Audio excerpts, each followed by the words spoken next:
பிள்ளைகள் எல்லாம் நீராடி குடித்துவிட்டு கோயில் கொண்டிற்கு செல்லுகிறார்கள், செல்ல புறப்படுகிறார்கள்.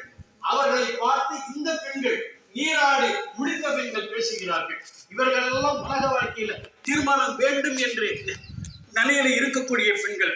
அவர்கள் சொல்லுகிறார்கள், கோயில் குலத்து அரந்தன் கோயில் பினா பிள்ளைகார். என்ன அருமையான சொல்லாச்சு. கோதியில் குலத்து, கோதனா குற்றம்னு அர்த்தம். குற்றமே இல்லாத குலத்தில் பிறந்தவர்கள். அவர்களுக்கு பெயர்தான் தேவர் அடியார் என்று பெயர். தேவர் தேவர் அடியார். தேவர்னா யாரு? தேவதேவன், மகாதேவன், சிவபெருமான். அவனுக்கு அடியாராக இருக்கக்கூடியவர்கள் அவன் தேவர் அடியார். அந்த குலம் தான் எப்படிப்பட்ட குலம்? கோதியில் குலம், குற்றமே இல்லாத குலம். இன்னைக்கு அந்த குலத்தை என்ன பண்ணி வச்சிருக்காரு வரலாற்று ரீதியாக புரிந்து கொள்ளணும். தேவர் அடியார், அந்த இரு எடுத்துட்டான். என்ன காரணம்? ஏனெனில் இந்த உலகத்துல தமிழ் சைவ குடும்பத்தில் பிறகு ஆணோ பெண்ணோ தமிழனாகவும் இல்லை, சைவனாகவும் இல்லை. நம்முடைய குறைபாடுகள்.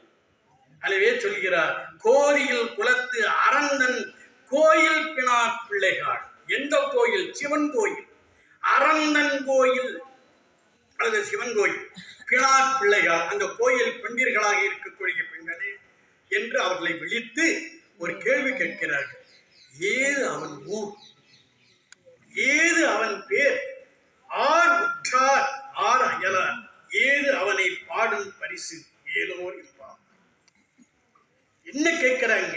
நீங்க கோயில் பெண்கள் தானே, இறைவனுக்கு தொண்டு செய்கின்ற பெண்கள் தானே, அவன் ஊர் எது சொல்லுங்களேன், அவன் பேர் எது சொல்லுங்களேன், அவனுக்கு உற்றார் யார், அவனுக்கு அயலார் யார், ஏது அவனை பாடும் பரிசு, அவனை எப்படி பாடுறது எல்லாம் சொல்லுங்க.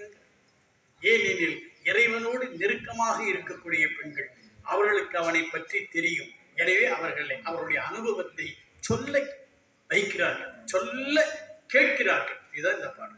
எனவே இந்த 10வது பாட்டு 9வது பாட்டு அருமையான பாட்டு. 9வது பாட்டு உலகத்துல பெண்கள் ஒரு நல்ல குடும்ப வாழ்க்கையை வாழ்வதற்காக. 10வது பாட்டு இதற்கு முற்பட்ட பிறவிகளிலேயே இறைவனை பற்றி கொண்டு நிறைவு பிறவியாக பிறக்கின்ற ஒரு பிறவி.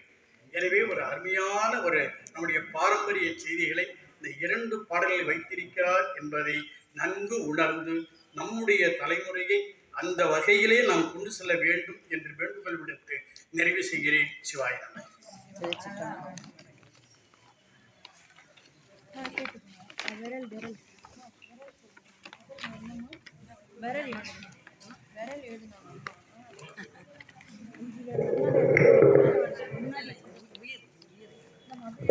அடியார் பெருமக்களுக்கு வணக்கம்.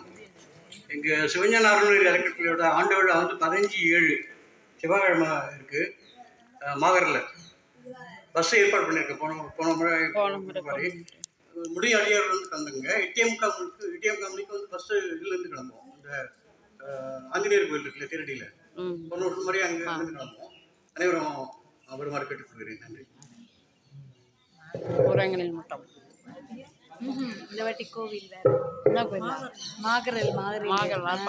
எப்போதகத்தும் தொழுவார்க்கு இடரில்லை கைப்போதகத்தின் கண். பெரியவர்களே, சாந்திமா,